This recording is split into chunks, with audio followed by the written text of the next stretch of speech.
Buenas noches, compañeros y tutor. En el día de hoy me correspondió hacer la presentación del grupo número 393, el trabajo de evaluación final de epistemología, presentado por las compañeras Olga Carolina Cárdenas, Diana Alexandra Cañón, Marta Adriana Mora, Lorena Marcela Espinel y las que le habla Blanca Alicia Botilla Sánchez. Presentado al doctor Rafael Hernández. El mapa mental en donde damos nuestros conceptos sobre epistemología. Decimos que es una rama de la filosofía y que estudia el conocimiento. ¿Qué hace válido el conocimiento? La necesidad de saber cuál es el significado de nuestra existencia, quiénes somos. Es posible conocer creencia en Dios, escepticismo, agnosticismo, debata si es posible o no es posible. Tipos de saberes: científico, a posteriori, común, empírico, a priori. Problemas epistemológicos: conocimiento humano, la forma, el origen, posibilidad, esencia y criterio. La epistemología, que estudia el conocimiento científico y la forma en que actúa el individuo, se da finalidad y trascendencia al estudio crítico de la hipótesis, quien da a determinar el origen del conocimiento.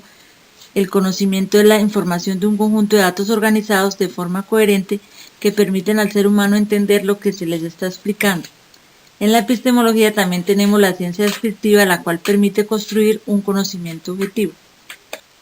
Para algunas doctrinas no es posible conocer, ya que niegan la posibilidad y solo se conoce lo superficial de las cosas. Podemos observar también los niveles de epistemología tales como sensible, captar objeto, conceptual, representaciones invisibles pero que son universales, holístico, percepción clara de una idea sin necesidad de razonamiento lógico, percepción, obtener información a través de los sentidos, abstracción, operación mental en ciertos contenidos, formulación de conceptos, racionalismo, basado en la razón, criticismo, no encuentra el objeto, se encuentra a partir de los datos de los sentidos, pragmatismo, actitud y pensamiento que valora la utilidad.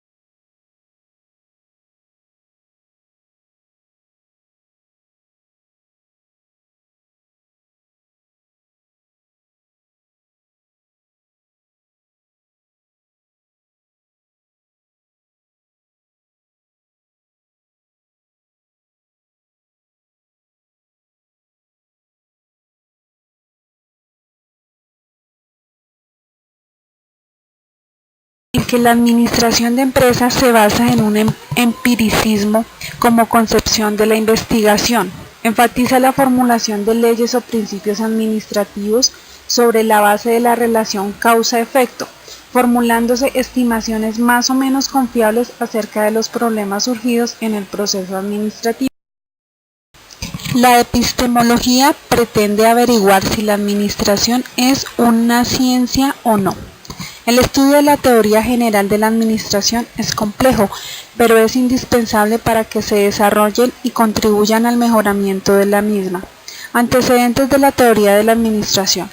Platón propone principios de especialización, Aristóteles criterio de organización, máquinas de vapor, James Watt, revolución industrial, cambio de estructura social y comercial de la época.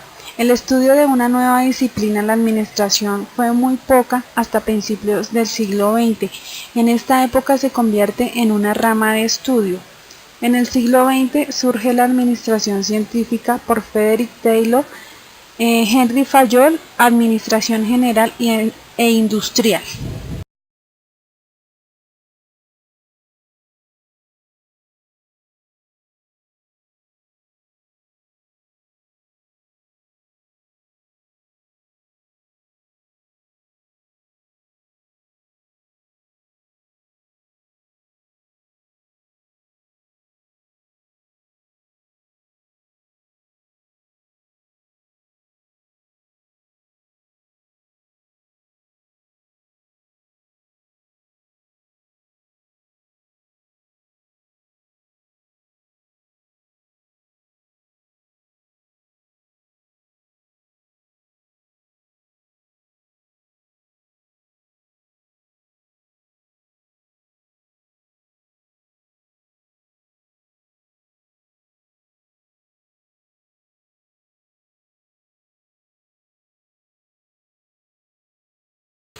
Las principales actividades en la administración son planear, organizar las actividades y plantear objetivos claros, tener claro cómo se alcanzan dichos objetivos y verificar la forma como se logran estos. El empirismo en la administración se caracteriza porque sus aportaciones y registros provienen de los estudios que están sustentados en la observación previa de los casos. Buscan registrar, establecer por medio de la observación elementos comunes en situaciones previas. La tecnología que denominamos administración se asimila a las ingenierías sociales.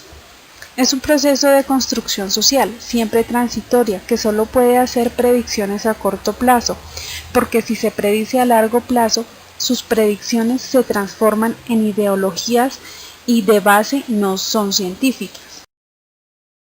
Nada garantiza que lo sucedido en el pasado tenga posibilidad de que suceda en el presente o en el futuro, algo que es ilógico, pues hemos visto que han pasado cosas que han sucedido en el pasado y las hemos vivido nuevamente en el presente. Lo que ha sido exitoso en una empresa no tiene que serlo en otra empresa. Un plan de trabajo o una idea sí puede ser útil en una o más empresas, según sea el caso. La administración no se rige por las teorías, sino por el cambio en las épocas en que se está viviendo, ya que los cambios hacen se adapte a ellos sin tener en cuenta las bases científicas que los sustentan. Soluciona el problema epistemológico, conociendo las principales funciones del administrador y los principios del empirismo, el cual se basa en la observación previa del caso, para registrar y establecer elementos comunes en situaciones previas, y así evitar los problemas que se presentan en diferentes empresas u organizaciones. Para esto se debe analizar con exactitud el problema.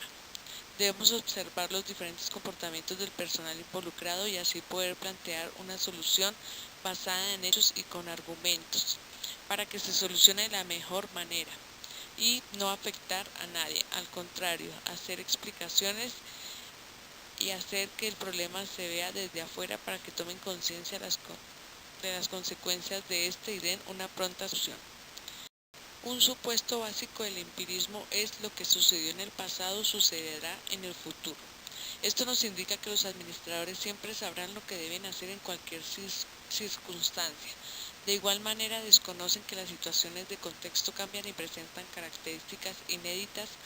Por último, lo que ha sido exitoso en una empresa no lo será en otra. Peter Drucker es uno de los autores más importantes del siglo XX en cuanto a lo administrativo. Su obra Gerencia de las Empresas la publicó en los 50. Su base en la administración es la obtención de objetivos establecidos como resultados esperados. Esto quiere decir logros a obtener luego de aplicar las acciones de toma de decisiones, supervisión y control. El empirismo en la administración se caracteriza porque sus aportaciones y registros provienen de estudios sustentados en la observación de casos previos. Pretende registrar por medio de la observación aquellos elementos comunes en situaciones previas. Los principales representantes del empirismo administrativo son Peter Drucker, Ernest Dale, Lawrence Apple. El supuesto básico del empirismo es lo que sucedió en el pasado ocurrirá nuevamente en el futuro. La actividad principal de la administración, planear la actividad de la organización, proponer objetivos claros y precisos, definir el modo de alcanzar tales objetivos y verificar la forma en cómo se lograron